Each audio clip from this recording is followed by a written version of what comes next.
Իսկ դու արդեն որոշել ես, թե որ երկրներ պիտի այցելես 2025 թվականին։ Եթե դու էլ ես հոգնել օրեր շարունակ հարցումների անպատասխան մնալուց, դիմիր Travel with N տուրիստական գործակալություն, սպասեցնել չեն տա, անմիջապես կստանաս լավագույն առաջարկները, տուրփաթեթներ, ավիատոմսեր, հյուրանոցների լայն ընտրանի, էքսկուրսիաներ, սոցփաթեթի սպասարկում եւ ամենակարևորը 24/7 ձևաչափով բարեհամբույր սպասարկում։ Travel with N 095 89 20 48 Բարև ձեզ հարգելի հետևորդներ, մենք շարունակում ենք կարևորագույն թեմաների քննարկումները։ Այս բան ես զրուցել եմ քաղաքագետ վերլուծաբան Հայկ Նահապետյանի հետ։ Շնորհակալ եմ, պարոն Նահապետյան, մեր հավերն ընդունելու համար։ Հետաքրքիր կլինի լսել ձեր վերլուծությունները, գնահատականները վերջին շրջանում տեղի ունեցող կարևոր իրադարձություններ կամ գուցե մեզ թվացող կարևոր իրադարձությունների համար։ Նիկոլ Փաշինյանին տարան Շարմ էլ-Շեյխ։ Նախ Փաշինյանն ինչ գործ ուներ այնտեղ, բացի դեկորատիվ դեր տանելուց։ Ես օրինակ հետևելով թե Փաշինյանը տեղ ինչ էր արում, իրեն նմանեցնում եմ այն ֆոտոստուդիաներում դրվող ծաղկամաններին, որոնք դրվում են ֆոնին, որ գեղեցիկ լինի կամ դատարկ չլինի, պատը։ Մի վիրավորեք ծաղիկներին։ Ես ասացի ծաղկաման, առանց ծաղիկների, դեռ ծաղիկների։ Սովորաբար այդ կարգի տեղերում Ինչու են տարան Շարմ էլ-Շեյխ, հատկապես որ ոչ Տրամպը ճանաչում էր ինքը ով է, անգամ Տրամպի խոսքից կարելի էր ենթադրել, որ ինքը երբ հաշտեցրել է Փաշինյանին ու Ալիևին, որոնք գրկախառնվել են իր ներկայությամբ, իր մոտ տպավորություն եղել, թե քաղաքացիական պատերազմի մասնակիցների է հաշտեցնում, որտեղ ասաց Ալիևին ուր է քո հայրենակիցը, նկատի ունենալով Փաշինյանը։ Ես համակարծիք չեմ այդ գնահատականին, Տրամպը պատական երբեք Ադրբեջան-Հայաստանի մասին խոսելից օգոստոսի 8-ի հայտնի նախաստորագրված փաստաթղթից հետո պատական չի, որ Հայաստանը անունը չէր տվել 3 անգամ, այդպիսի սուբյեկտ գոյություն չունի, այդ սուբյեկտը փոխկապակցած է Ադրբեջանի հետ։ Եվ Շարմ էլ-Շեյխում, երբ Տրամպը մի փոքր թեքվում է դեպի հետ, որտեղ Ալիևն է հետևում նստած, խաղաղության մասին է խոսում եւ հայնակցի մասին է խոսում։ Այսինքն մեր ընկերներից մեկն է լավ բնութագրել, նո ասենք եթե Հայաստանը Թուրքիայի կառավարման ներքո լինի, ասենք վիլայեթի ստատուս պիտի ստանա, եթե ստանա։ Մարզ է, հա։ Ադրբեջանի որպես ենթա պետություն։ Ինչ-որ մարզ, հա, ասենք ասենք։ Հայաստանը այդպես է դիտվում Ալիևի կողմի, Տրամպի կողմից եւ ասենք եթե Ադրբեջան պետության ինչ-որ մի կառույց է, այդ կառույցի ղեկավարին ասենք Նախիջևանի ինքնավար հանրապետության, իսկ ինչու՞ պետք է Տրամպը իմանա, հա։ Հիմա նախ ինչ տեղի ունեցավ Շարմ էլ-Շեյխում, որպեսզի այս հասկանանք այս ամեն ինչը։ Նախ հետաքրքիր մի փաստ։ Երկու պետությունների, մեկը ճանաչված, մյուսը չէ ճանաչված, խաղաղության որոշակի հռչակագիր է ստորագրվում, հրադադար առանց իրենց մասնակցության, բա ձեզ տարօրինակ չի թվում այդ։ Շատ տարօրինակ է, չէ՞։ Այսինքն կազմակերպողը ասում է, իմ համար միևնույն է, իրենք կան, չկան, կգան, չեն գա, կկանչեն, չեն կանչի, այդ թուղթը պետք է ստորագրվի։ Եվ ոչ Բիբիի կարծիքներին կհարցնի Բենյամին Նեթանյահու, ոչ էլ ասենք Համասի առաջնորդի։ Այդտեղ կանչվել են երկրների ղեկավարներ, որոնք այս կամ այն ձևով վերջին շրջանում կոնֆլիկտներ են ունեցել հարևանների հետ։ Օրինակ Պակիստանի վարչապետն էլ չէ ներկայիս, Պակիստան, Հնդկաստան, հիմա Պակիստան, Աֆղանստան։ Հիմա չեն եկել, ուրեմն կանչել են իմ կարծիքով, սկզբունքը ո՞րն է եղել։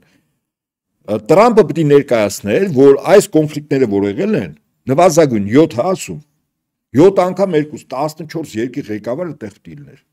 Որից ինքը որ ցույց տար, որ տեսեք այս ղեկավարն է, ոնց որ Ալիևին ասեց, հա, ասեց ոնց է այն լոխը,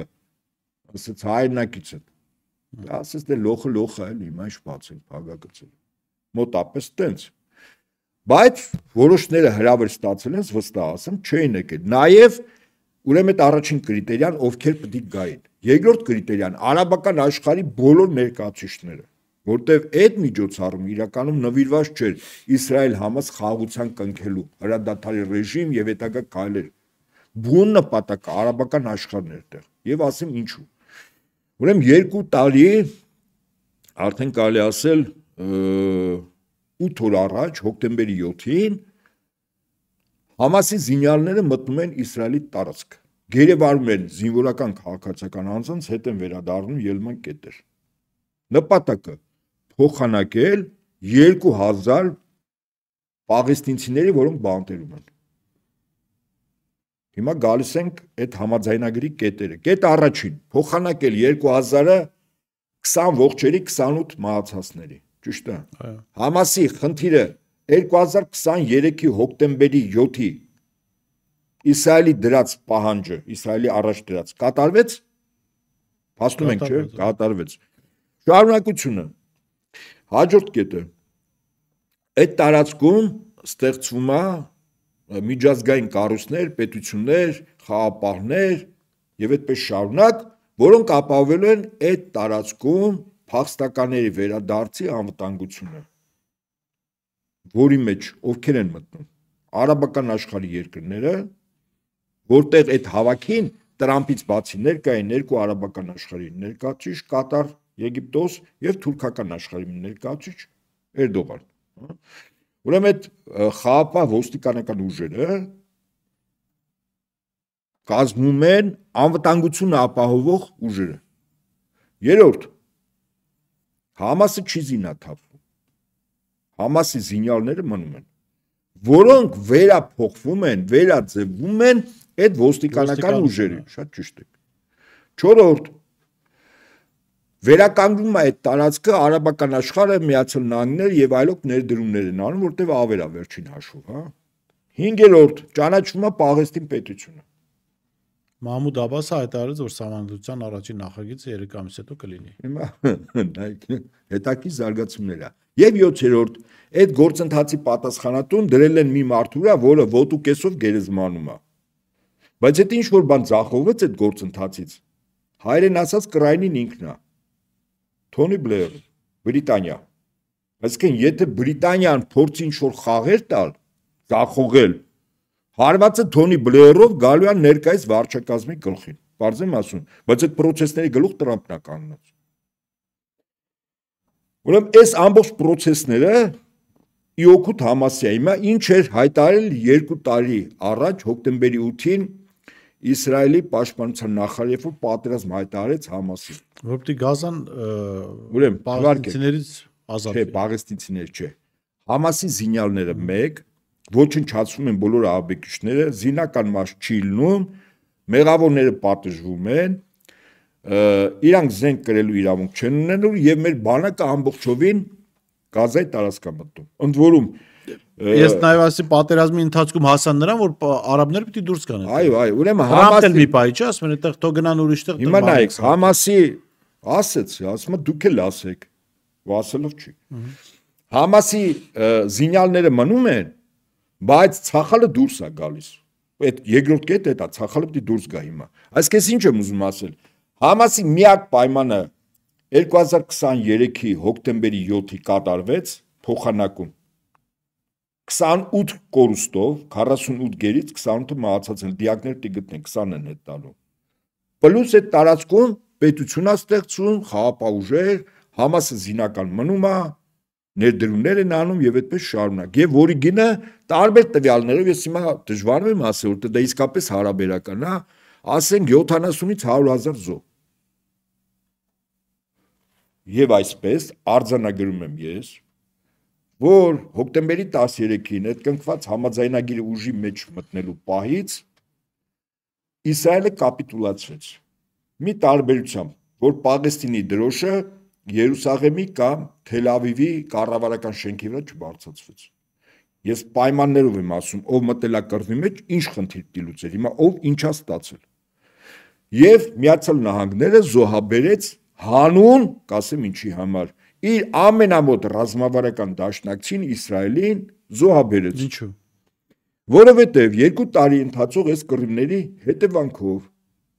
որտեղ Միացյալ Նահանգները զինական, բարոյական, դիվանագիտական, քաղաքական, տնտեսական, հումանիտար օգնություններ ցույց տալիս Իսրայելին, այդ թվում ներքաշվելով Իսրայելի կողմից Իրանի դեմ սանձազերծած պատերազմին, այդ թվում նաև Իսրայելի կողմից Հեզբոլլահի հետ տանկային գրոհի ժամանակ առաջին մեծ գրոհ, որ ձախողվեց, պարտությամբ, այդ թվում Եմենի հուսիտների դեմ կռվով պարտությամբ, այդ թվում Իրանի դեմ 11 օրյա կռվով 12 պարտությամբ, Միացյալ Նահանգների ինչ կորցրեցին, իրանք Իսրայելին պաշտպանում էին բնական եւ պայմանագրով եւ շատ թելերով, հա, կորցրեցին արաբական աշխարհը։ Դուք պատկերացնում եք ինչ ասել է արաբական աշխարհը կորցնել, երբ որ արաբական աշխարհի ասող պետություն էին։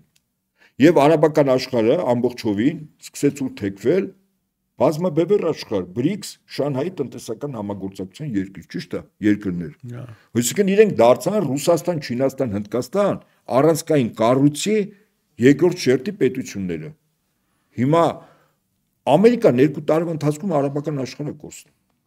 Իր համար, որտեղ այդ երկրներում շատերում նաև բազաներ ունեն, այդ թվում նաև Կատարում։ Տրամպը չներեց նաև, այսինքն զուտ սուբյեկտիվ Իսրայելի վարչապետի քայլը,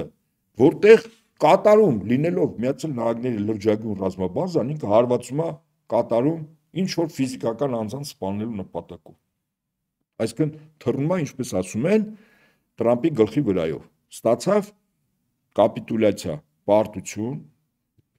Հիմա ես չգիտեմ որքան Տրամպը Կնեսետում ասում էր, որ Իսրայելը հաղթել է։ Ով ասում։ Տրամպը։ Իսկ դուք ինչ եք ուզում։ Օրինակ հիմա պատկացիք ասել Կնեսետում ասել Իսրայելը պարտվել է եւ ես էլ վկան եմ այդ պարտության եւ գործը կազմակերպողը։ Ես նորից եմ ասում, բոլոր գնահատականները սուբյեկտիվ են։ Ինչի է բերելու այս պարտությունը Իսրայելը, որովհետեւ քանի կա Իսրայել պետությունը նստելու է հաստ, երկար եւ այլ բանի վրա, եթե ողջ մնա։ Այդ մարդուն կարող խփել։ Որտեղ բոլոր թելերը իր վրա են, տամոց որ ասենք Զելենսկին։ Ուղղակի ֆիզիկապես ինքը չկա, մնացած հարցերը լուծվում է։ Իսրայելը այլևս այն հավակնությունները մեծ Իսրայել, որը տարածվի չգիտեմ որտեղ, ներառյալ Տիգրիս Եփրատ։ Թուրքիայի մի մասը մեր պատմական հայրենիքը մեծ Իսրայել ասում է մերն է։ Դե բարը ձեզ էլ։ Հələ գոնե թուրքերը, որ Ալթայից եկել են, բուզանդական կայսրությունն են հաղթել, վերցել են մի մասը, մեզ հաղթել են, վերցել են։ Իսրայելը ուր Տիգրիս Եփրատ ուր։ Եվ այստեղից հետևություն, որ Իսրայելի ախորժակը բնականաբար ամբողջովին փակվելու է, ինչու որտեվ Տրամպը լուծում է իր պետության համար ստրատեգիական խնդիր, թույլ չտալ բազմաբևեռ աշխարհի կայացումը, որտեղ սյուներից մեկը, ուրեմն բազմաբևեռ աշխարհը հիմա փաստացի 3 սյունն է՝ Ռուսաստան, Չինաստան, Հնդկաստան, 4 սյունը արաբական աշխարհն էր։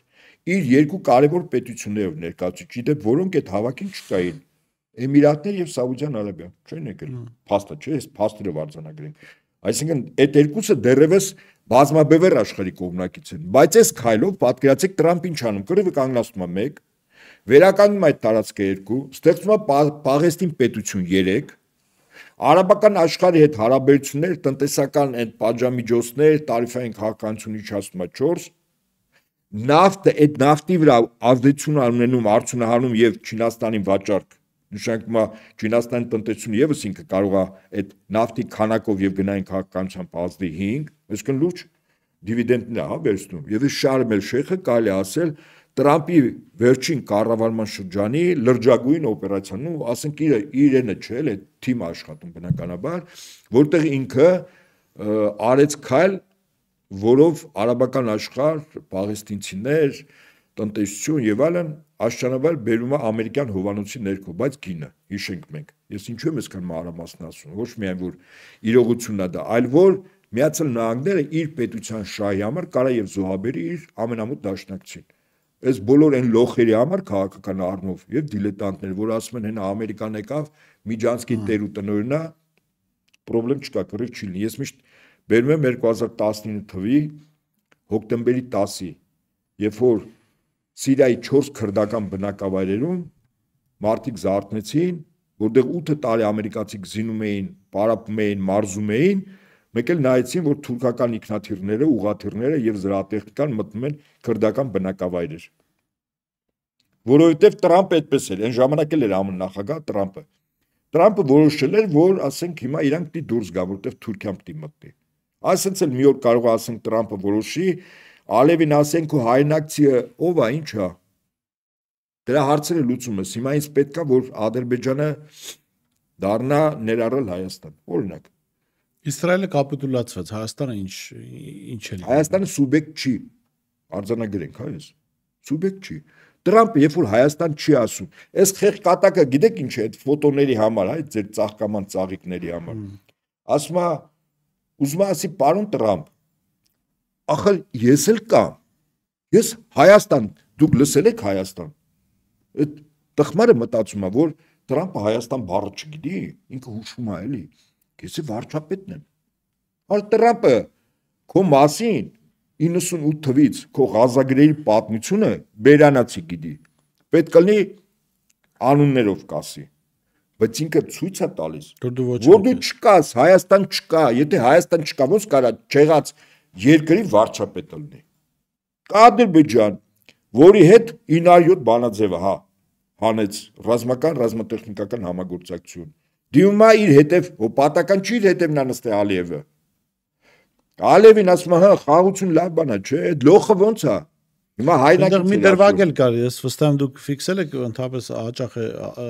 այդ դրվագը լինում, երբ Տրամպը որևէ մեկի նկատմամբ կամարական վերաբերմունք ունի, երկար ձեռք սեղմում է, այսպես քաշքշոցի վերածող Շարմ el-Շեյխում այդպեսի դրվագ եղավ Նիկոլի եւ Մակրոնի հետ, երկուսի հետ էլ խնդիր ունի կարծեք, թե Մակրոնի հետ բացահայտ խնդիր ունի եւ եթե հիշում եք Վաշինգտոնում ընդհանրապես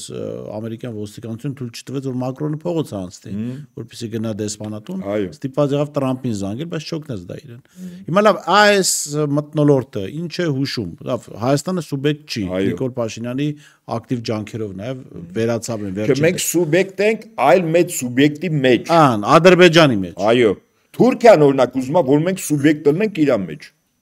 Որտեղ մրցակցություն է գնում իդեպ։ Ալիև Էրդողան մրցակցություն է։ Նիկոլը սկզբից տրվել էր ում Էրդողանին նկարով հիշում եք գիրքը, որ դե հզոր պետություն է, ամեն դեպքում չափելի չի, չէ, Ադրբեջան եւ Թուրքիա։ Երբ Նիկոլն էլ կուզեր որ Թուրքիայի տակ լինի։ Նիկոլը տրվել էր իհարկե, ինքը համաձայն էր,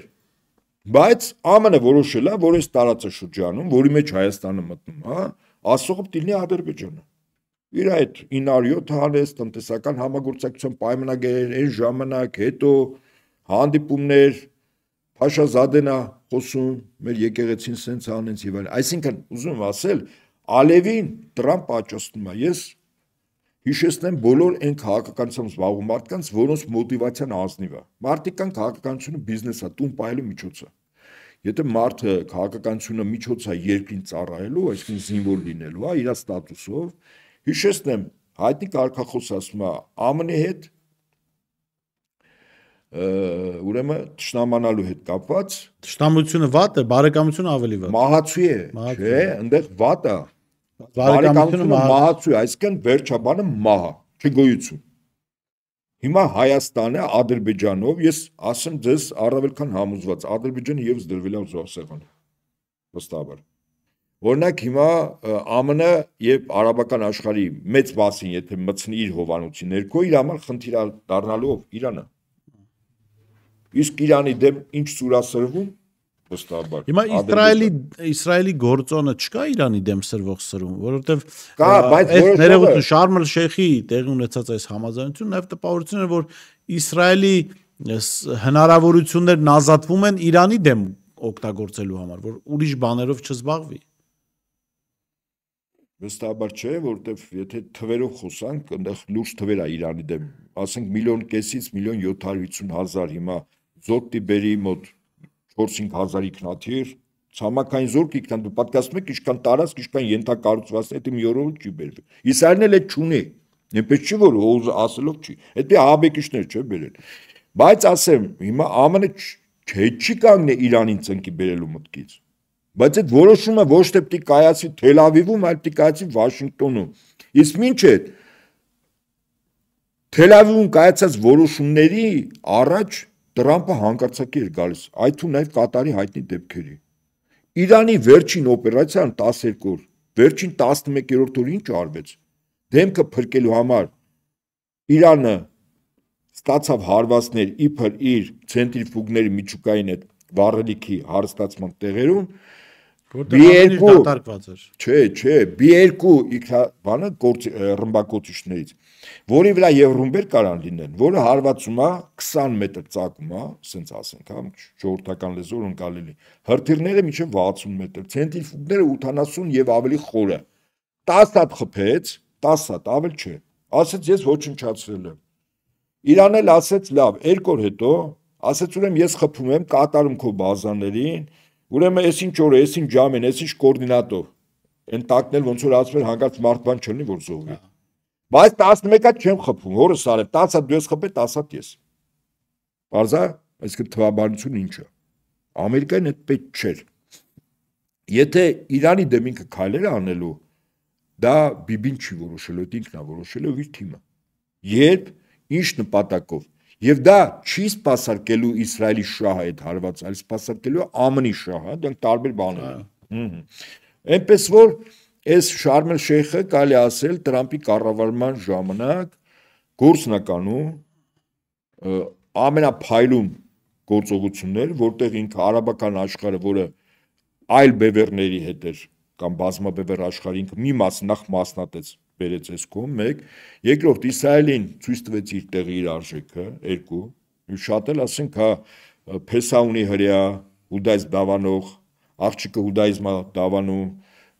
բողոքական մեսիական հրյաները եւս Իսրայել պետության կողմ են, հասկանալ է չէ՞, հրյական լոբին կա ֆինանսական եւ լուրջ, բայց որոշումների կայացման մեջ ԱՄՆ-ի ղեկավարությունն ասում է ես եմ կայացնում, ոչ մի Թել Ավիվ, ոչ մի հրյա իմ երկրում չի կայացնում։ Լավ, հիմա գանք վերադառնանք Հայաստան եկեղեցու դեմ արշավը նոր թափ է ստացել, Արագածոտնի թեմում ձերբակալություններ եղան, կալանավորումներ արդեն, թեմի առաջնորդ այդ թվում,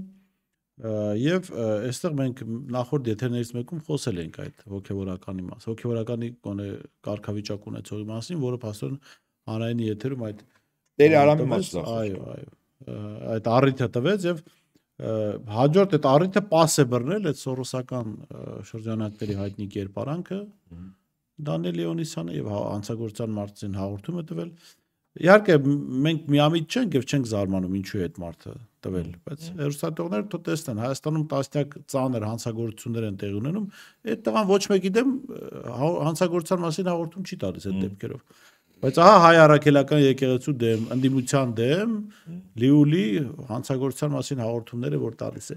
Սա ինչ գործողություն է։ Հաշվի առնելով նաև այն հանգամանքը, որ թեմի առաջնորդ ազգակցական կապեր ունի կաթողիկոսի։ Սա կաթողիկոսին ճնշելու, իրենց օրակարգ բերելու գործողություն է արդյոք եւ ինչքան կարող է շարունակվել, խնդրեմ։ Հիմա հարց, ինչու արվեց, չէ, հարցը դա է։ Ես ասեմ, ինչու հիմա արվեց։ Որտեվ այդ հարցազրույցը Հմեկով Պետրոսի հետ երբ հյուրն էր Տեր Արամը, Օհանավանքի քահանան, դա շաբաթներ առաջ արվել։ Այո, սեպտեմբերին։ Այսինքն մոտ մի ամիս անցել է։ Ավել։ Եվ եթե նման խնդիր կար, այդ իր ասացի վրա երկաթը տակ-տակ ծեծելուց միանգամից այդ ձեր նշած խզբզանքը հաղորդում էր տալիս հանցագործության մասին, այդ Տեր Արամի գնահատականներից հետո եւ միանգամից գործընթաց է սկսում։ Ինչու սկսեց 3։ Ինչու։ Ահա, որտեվ 2 օր առաջ էլ կրկին անգամ Կովկասի մահամեդականների վարչության նախագահ Այո, կեցված կա դրսու, ուղղակիորեն մեր եկեղեցուն մեղադրել։ Սա դիտմամբ են անում, պարոն Ապետյան։ Ես ասեմ ինչ դրվագով, որովհետեւ իրականության մեջ պիտի որ իրենց ձեռնտու լիներ, որ այդ հրահանգները Ադրբեջանից ոչ հրապարակային կային։ Ինչու է դա հրապարակային, այսպես դեմոնստրատիվ կերպով արվում, որ դուք եւ ես եւ այլ ուրիշ մարդիկ նստեն կարողանան փաստարկված ասել, ահա Ադրբեջանից եկել է հրահանգը, Նիկոլը անում է։ Քանի որ Նիկոլը իր բնույթով խոսքը չպահող մարդ է, կան այդպիսիներ, ասենք ստախոս են ասում, գցող են ասում եւ այլն, կապ չունի որակումներ, այսինքն դու խոսք ես տալիս չես պահում։ Հիմա խոսք է տվել եկեղեցու հետ կապված, որ այնուամենայնիվ շուտ բան պետք է անի։ Եվ այդ սկսեց, երբ Վեապար Հայրապետը մասնակցեց Շվեյցարիայի Բեռն քաղաքում աշխարհի բոլոր քրիստոնյա համայնքների, եկեղեցիների հավաքին, տալով Արցախի հետ կապված բոլոր այն գնահատականները, որ թվում էր թե պետք է տա երկրի քաղաքական ղեկավարությունը, ճիշտ է։ Դրանց հետո չէ սկսեց Արշավը եկեղեցու դեր։ Եվ այդ նույն Փաշազադեի կեցվածքը հիմա ինքը խոստացել է, որ եկեղեցու հարցեր պիտի լուծի, իսկ ինչ ասել է եկեղեցու հարցերը։ Առաջին քայլը Վեհապար Հայրապետը պիտի այդ որպես եկեղեցու հոգևոր առաջնորդ չլինի, սա է առաջինը։ Հիմա ինքը հոգևոր առաջնորդա, չէ։ Հիմա Նիկոլին միշտորթավորված կապով ինչ որ բաներ որ փոխանցում են մի բան է, հետո ոնց որ քեզ զգուշացում ընկերականով հեռախոսով վերցնում են, ասում են լսի այդ տղա խոստացել ես արա։ Իսկ երբ որ այս մակարդակով է խոսակցությունը Փաշազադեի, սա ասում են նայ,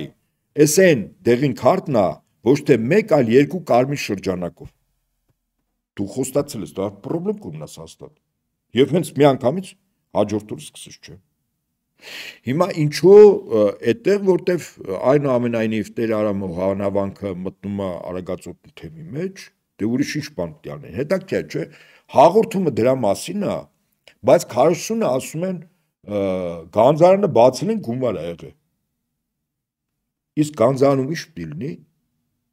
Անձնագիր սեյֆ է, որտեղ անձնագիր գումար եւ մի ամբողջ թեմի մասին է խոսքը։ Հիմա նայ կարող է անգամ իրականում ներողություն արտահայտության համար առաջելակա եկեղեցու բան հեղինակության մասին չի, բայց մի ամբողջ թեմի համար խղճուկ գումարներ էին դրանք, որ կարող էին ծախսվել։ Ինչ։ Եվ դա քարոզչականով է օգտագործում։ Մի խզբզանք էլ կա, $2 են մցրել։ Էսի Տուշոնկա 3 օպերացիան է, Տուշոնկա 1-ը գեներալ Մանվել Գրիգորյանի դեմ արեցին, Տուշոնկա 2-ը Բագրատ Սրբազանի եւ ընկերներից, սա Տուշոնկա 3-ն է։ Մի հատ էլ $2-անոցը, մի խզբզանք էլ ասում է հատուկ նշելով այդ, ասում ես $2-անոցը դնում են նախապաշարունք ունեցող են անձիկ, ովքեր ասում են $2-անոցը հարստությունը շատացնում է։ Կարող է իրանք մտածում են, որ Գանձարն այդ որ բացեն, մեջը պետք լինի վիբրատոր, թմրամիջոց, պիպետկեկ, մեկ էլ ապահովիչներ։ Դե խորհրդարան չէին մտել, դժվար տես բան գտնել։ Դե հիմա իրանք կարող է, այսինքն եկեք արձանագրենք հետեւյալը։ Իրենք Մկրտիչ Սրբազանի եւ մյուս հոգեվորականների այլ հոդվածով են բերում, հա։ Քարոզությունը այլ բան մասին։ Քարոզությունը այլ բան, այսինքն նա չի ապահովում այն բուն նպատակը, որով որ իբր քահանան ենթարկվել է պարտադրանքի գնացել է միտինգ։ Ասեմ երկու դրվագ 2008 թիվ մարտի 1 որտեղ Նիկոլը աստղ էր Միասնիկյանի արձանի մոտ այդտեղ խոսեց մի հոգևորական, որը էական մեղմեց այդ օրվա լարումները ջրվեժում Սուրբ Հովանես, եթե չեմ սխալվում, եկեղեցու երջանկայի շտակ Տեր Գյուրեղ Քահանա Տալյանն էր խոսում։ Տեսագրությունը կա սոցիալական ցանցերում։ 2018 թիվ, երբ ժողովուրդը փողոցում էր, ոստիկանության եւ ժողովրդի մեջ իրենք են գիծնել, որտեղ երկու կողմը զսպվում են։ Այսինքն դա իրոք այդպես է, գոնե մեր ժողովուրդը այդպես ընդունում է եւ ոստիկանությունն էլ ընդունում, որտեղ հոգեվորականը կա։ Դե մինչև հիմա, ճիշտ ասած, մինչև 18 թիվը կներեք, բայց 18 թվականից հետո այդ ոստիկանները կաթողիկոսի ճանապարհն էին փակել, այսինքն այդ բաները կարմիր գծերը ջնջված են, իսկ թվում է ոստիկանության մասի մոտ էլ չկա։ Չէ, այդպես չի։ Ես համակարծիք եմ մի մասի մոտ չկա, բայց մյուս մասի մոտ չէ, վստահաբար կա։ Հրաման տվողների բարձրացան, որոնք մեր հասակակիցն են, մեր սերնդակիցն են, այդպես չի։ Եվ հետեւաբար, եթե իրենց ասել են գնալ, հա,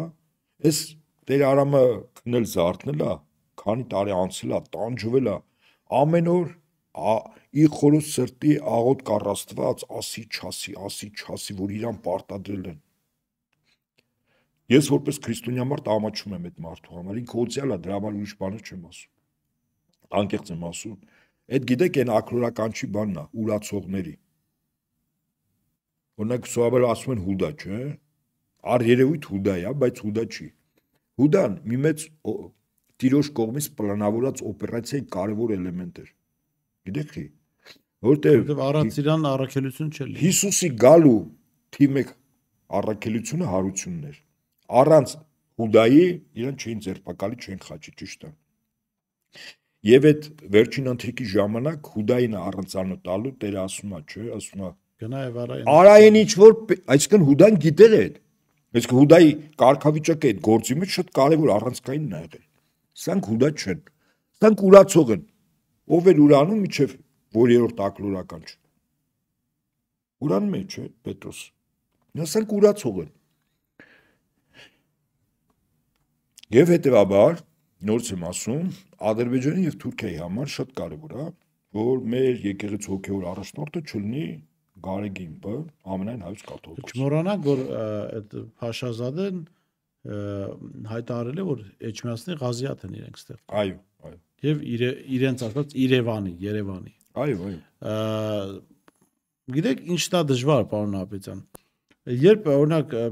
18 թվականին դուք քիչ մարդիկ խոսում էին Արցախի մասով սրանց իրագործելիքի մասին, ես եթե անկեղծ ասեմ, ես այն քչերի մեջ, այն շատերի մեջ որ չէի ընդունում Նիկոլին, բայց կարծում եմ որ այդ կարգի սրիկայություն չի անի Արցախի հանձնման մասով։ Եվ հիմա ես կարծում եմ էլի կան այդ շատերը կամ քչերը, չգիտեմ թիվը, որ չեն հավատում նրան, որ ինչ որ մենք ասում ենք, որ Փաշազադեն հրահանգում է, որ Էջմիածնի Ղազիաթ են մարդիկ ստեղծում, որ Նիկոլ Փաշինյանը ճանապարհ է բացում ադրբեջանական այսպես կոչված նաև հոգևոր ներկայության համար։ Ոնց անենք, որ մարդիկ հասկանան, որ այս ամեն ինչը լուրջ է, այս կատարվողը բան չի, չգիտեմ, Նիկոլ Փաշինյանի օրենքի նկատմամբ սեր ունենալ չի, Նիկոլ Փաշինյանի կողմից, չգիտեմ, եկեղեցուն ներողություն արտահայտության մաքրելու համար չի, չնայած ինքը պիտի գնա մաքրվի իր 7 պորտով երևի որ հնարավորություն ունենա եկեղեցի գոնե մտնելու։ Եվ այսպես շարունակ, ոնց անենք, որ մարդիկ եկեք միան այսպես ամեն ինչ որպեսի գնահատես համեմատությունը ճիշտ է, էլի։ Իրանը կրոնապետություն է։ Իսրայելը ոչ։ Երկու երկրների հոգևոր առաջնորդների հասցեն, եթե այն զազրախոսությունը, հայախոսությունը, որ արվեց տվյալ երկրի քաղաքացիները արվեց, որ իշխանության մեջ ստատուս ունեցողներն արին, չէ կարծում այդ երկրում այդ անձինք այդպես ազատ կարող էին մանգալ։ Իրանում կարծեմ փորձառություն եղել է հոգևոր առաջնորդի մասին խոսել, այդ մարդու այդ խոսողի փորը իր տան դիմաց ուղղակի թափել է։ Հիմա պատմական փաստ է։ Ես ավելի աշխարհիկ երկրներ, բայց իսլամ դավանող, ասենք հոգևոր առաջնորդի հասցեին, ընդ որում մտածածին։ Հիմա հերթական երրորդ սրբազանն է ձերբակալվում։ Ապոլինի գողացել են, հասկանում եք, մարդուն գողանում են։ Այս երկրում, երբ որ մարդիկ սկսում են իրավունքի դաշտից խոսել, ակնկալել, որ դատանը ճիշտ վճիռ կայացնի, ասում ժողովուրդ, ասում եմ, դուք իրավիճակը համարժեք եք գնահատում։ Հա? Սրբազանին գողանում են։ Ես ճիշտ ասած ձերս խոսքերը հիշեցի օրս, երբ դատարանի բակում Արգարժան բարերարի դատական, այսպես կոչված դատական գործընթացներ գնում Սամվել Կարապետյան եւ իր կողմնակիցներից մեկը դիմելով դատարանին ասում է կարծում եք հարգելի դատարանը կկայացնի, նախ այդտեղ չկա հարգելի ու չկա դատարան։ Այո։ Որովհետև այն կառույցը, որը կոչվում է դատարան, առաջնորդվում է Նիկոլ Փաշինյանի հրահանգներով։ Ճիշտ է։ Դրանից սпасել, որ կլինի արդարադատություն, դա լավագույն դեպքում, չգիտեմ, միամտություն է։ Ուրեմն արձանագրենք, չէ՞ սա։ Եվ հետևաբար, օրինակ, հիմա մեր եկեղեցու հավատավոր զավակները բնականաբար ականջալուր պետք է լինեն այս դեպքերի հետ կապված Մայր Աթոռի կեցվածքին, չէ՞։ Հայտարարություն 3 տարածվեց։ Ես ականջալուր եմ։ Կապ չունի ես իմ մեջ ինչ եմ որոշել։ Համակարծիք եմ, թե ոչ այդ հայտարարությանը ես որպես եկեղեցու զավակ պարտավոր եմ ենթարկվել։ Եվ ես ենթարկվում եմ։ Ինձ զգոնության, զսպվածության, ողջախոհության կոչ արվում։ Հրաշալի իմանալու, որ եկեղեցու, իրապես եկեղեցու զավակների մեջ փոթորիկներ են հիմա։ Այս դեպքերը հետ կապված ճիշտ է։ Ես ենթարկվում եմ այդ հայտարարությանը։ Բայց դեպքում ինչ անել։ Լուծում կա, իհարկե կա։ Եվ այդ լուծումը տալու են քաղաքական ուժերը, ոչ ամբողջովին եկեղեցու հավատավոր զավակների լուծումները որն է լինելու։ Շատ հետաքրքիր է։ Ինչպիսի լուծում կա։ Օրինակ տեսական էր ձեր կարծիքով, մեր զրույց է, չէ՞, ես էլ իրանք ունեմ, չէ՞, հարց տալու։ Պատկերացեք պետ քարտուղարը օկնականի, ասենք, բանը, քարտուղարուհին զանգում է Փաշինյանին կամ Հայաստանում ԱՄՆ դեսպանը զանգում է Փաշինյանին, ասում արա, ուրեմն այդ եկեղեցու վեհապարի այդ կապիկությունները թողում ես եթե կես բար, կես գործողություն եղավ, խցանի նման թռնելու ես այդ պաշտոնից, հայտնվելու ես, ասենք շատ վատ տեղերում, դու քո ամբողջ շրջապատը ու վերջ։ Հեռախոսը դրվում է։ Իսկ զանգ կլինի։ Չէ, ես օրինակ եմ ասում։ Ձեր կարծիքով, եթե նման զանգ լինի, անկախ նրանից ինչ շեշտադրելով, դիվանագիտական բառամթերք կօգտագործի թե կոշտ, բայց իրան հասկանալի, որ ինքը եկեղեցուց հետ քայլ կանի։ Ինչ է կարծում Փաշինյանը փորձելու է եկեղեցու նկատմամբ։ Վերջ, թեման փակվեց, չէ՞։ Ես առաջարկ, ես առիթ օգտագործում ես տաղավարից առաջարկ անել մեր անդիմադիրներին։ Առաջարկս հետևյալն է։ Բոլոր անդիմադիրները, որոնք իրենք գտնում են, որ եկեղեցու զավակ են, պատվիրաններով են փորձում ապրել, մեղքերից առավելագույն զատ լինել, խղճով են ապրում, եկեղեցին մեծագույն արժեքա բոլոր ժամանակներում, որպես ազգային ինստիտուտ միակը այլ չունենք, այդ պաշտպանության համար օգտագործել ճնշում այն ինստիտուտների վրա, որի միջոցով Փաշինյանը վերանգնելու իր տեղը։ Երկու ինստիտուտ կա տենց, Հայաստանում ԱՄՆ դեսպանը եւ Եվրամիության դեսպանը։ Երկու դեսպանատանների մոտ։ Ինչ է կարծում, մեր ընդդիմությունը ունակ է մի քանի հազար մարդ շուրջօրյա գեներացնելու։ Ամբողջ ընդդիմադիր դաշտը իրար հետ։ Կապ չունի քաղաքական կողմնորոշումը, ով եկեղեցու պաշտպանը հանդես գալիս։ Վստահաբար մի քանի հազար մարդը շուրջօրյա պայել խնդիր չի։ Վստահաբար եք, չէ՞ ասում։ Եթե կոչով էլ հանդես եկան, կարող է այդ իրենց կառույցների մարդկանցից մի քանի անգամ ավել ժողովուրդ կա, համաձայն եք։ Ինչ է կարծում, եթե ԱՄՆ դեսպանության մոտ, ասենք մի շաբաթ, մի 5, 6, 7, 10 հազար մարդ, նույն պահին հաջորդ օրը ԱՄՆ դեսպանը մտահոգություն է ունենալու, մտածելով, որ ստեղ եկեղեցու դեմ պայքարը եւ իր պաշտպանները կարա դառնա հակաամերիկյան շարժում։ Որպեսզի իմ ասածը տեսություն չլինի, ես այս տարի մարտի 20-21-ին մի նման օպերացիա արեցի։ Ընդ որում ամերիկյան դեսպանատան մոտ չենք եղել, կողքը հարակից տարածքում մեր մեծագույն մեծ հայրից մեկը Իսակովի արձանն է։ Մի տարածքա, որտեղ ասենք մի 30-40 հոգի, 50 հոգի մարդ լինի։ Դեսպանի կեցվածքը անցյալ տարի հունիս 12-ին ոստիկանության բռնությունների եւ դեսպանության հաջորդ օրը հունիս 13-ին այլանդակ հայտարարության, որտեղ եթե հակիրճ ձևակերպենք խրախուսում են ոստիկանությանը, ժողովուրդը մեղավոր է, persona non grata, այսինքն ասենք փասափուսը թավակի տիկին եւ կենսաբանական լաբորատորիաներ, որը մեր երկրի անվտանգությանը, մեր երկրի քաղաքացիների առողջության ու իսկապես վտանգ է, հասկանում ենք ինչ է, այդ երկու կարգախոսով։ Գիտեք, մի 20 հոգի մարդ են, մի 15 պաստառ, մի 4-5 ելույթ։ Ուրեմն տարածումը ասեմ, ավելիներ, քան Փաշինյանը իր 18 թվի պիկի ժամանակ, մի օրվա մեջ, այդ մեր 20 հոգանոց ակցիան 760 հրապարակում է ունեցել 10 պետությունում։ Այդ թվում Միացյալ Նահանգներ, Գերմանիա, Իտալիա, Իսպանիա, Իսրայել, Ադրբեջան, Թուրքիա, Հայաստան 760 տեսանյութերով ամբողջությամբ մի 4-5 ելույթ է եղել։ Եվ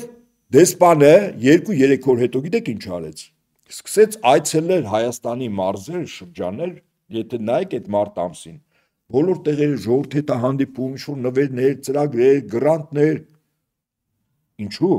Որտեվ հաշվեցին, կարող է հանկարծ 30 հոգանոց շարժում վաղ 300 հոգի, հետո միսուր 3000, եւ այդ շարժումը վերաճի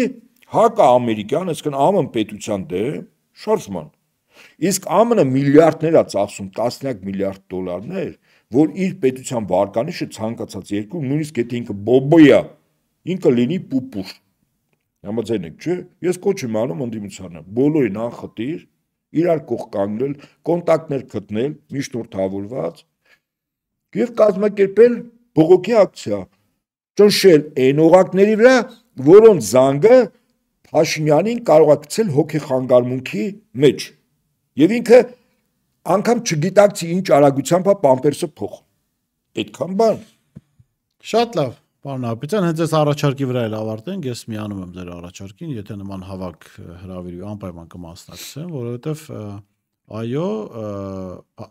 Այսինքն Փաշինյանի վերադասերին պետքա դիմել։ Ումից ինքը վախում է։ Այո, իր այդ հարցերը։ Ինքը վախում է դրանցից։ Չէ, Եվրամիությունը այդ ձեռի հետ էլի, որ չնեղանան ամեն դեպքում, բայց հիմնական առաջին խնդիրը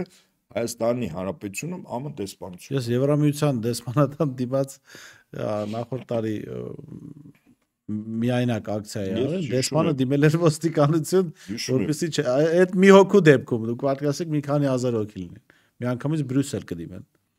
Շնորհակալ եմ, պարոն Աբրահամյան։ Եվ Վաշինգտոն։ Այո, Եվ Զանգ։ Միանում եմ ձեր առաջարկությանը, շատ հետաքրքիր առաջարկ էր, մնում է ընդդիմությունը չվախենա, որ կարող է Միացյալ Նահանգներից նաև իրենց զանգեն։ Ես կարող եմ իմ 30 ընկերներով Կարան չեն լինեն ընդդիմադիր գործիչներ, որոնք կմտածեն, որ կարող է Միացյալ Նահանգների դեսպանը Նիկոլին զանգելու փոխարեն իրենց կզանգի։ Լավ, ես քանի որ ունեմ փորձառություն, ես հուշեմ նրանց, ովքեր որ ցանկանան ԱՄՆ դեսպանության մոտ հավաք կազմակերպել։ Անկամ հետիոտի տարածքը դեսպանատան մոտ դա դեսպանատան տարածք է համարվում, այդտեղ չկանգնել, ոստիկանությունը գալու է տանի։ Վստահաբար եմ ասում։ Ես ունեմ փորձառություն։ Իսկ Իսակովի արձանի մոտ եւ վերև եւ կողքը դա դեսպանության տարածք չի։ Այդ հետիոտի տարածքով կարող են հազարավոր մարդիկ քայլել վերև ներքև, չկանգնել։ Կանգնել ֆիքսված։ Իսակովի արձանի կողքը տարածք կա։ Երբ առաջին անգամ ենք այդտեղ, ես 2 ակցիա եմ արել, մի անգամ եմ արել, եկավ դեսպանտան անվտանգության ծառայության ղեկավարը, տեսախցիկները այնպես էր դրված լրագրողների, որ ուղղված էր նաև դեսպանության վրա։ Ինձ ասեց արգելված է նկարել դեսպանության շենքը։ Ասի հարգելիս ասի, այս տեսախցիկները դեսպանության շենքը չեն նկարում, ասես բան չեն նկարում։ Ասի մի փոքր ավելի հեռվում ռուսական ուղղափառ եկեղեցու գմբեթը։ Իդեպ 2012-ին եկել ենք տենց խնդրի առնչվել Միացյալ Նահանգների դեսպանատան դիմաց բողոքի ակցիա են կանում եւ էլի նույն խնդրով անկամ Իսակովի արձանի մոտից թույլ չի տրվում։ Ես ասեցի, չէ, ասի դեսպանությունը չի նկարել։ Այն ժամանակ եկեղեցին չկար, թե չէ մենք էլ կասենք։ Այ ես ասի եւ ինքը ինչպես ասում են, հետ դարձ քայլում է շուտ դեսպանությունը թեման փակվեց։ Նկարվեց ինչ որ պետք է նկարվի։ Եվ սա էլ փորձ է։ Փոխանցում եմ նրանց։ Եթե եկեղեցին էլ չի երևում, ասեք որ նկարում եք Երևանյան լճի ափին կանգնած կպահականների։ Գմբեթը հրաշալի տեսան է։ Շատ լավ։ Շնորհակալ եմ, պարոն Նահապետյան։ Ես շեշտում զրուցում եմ Հայկ Նահապետյանից, տեսություն կհանդիպենք։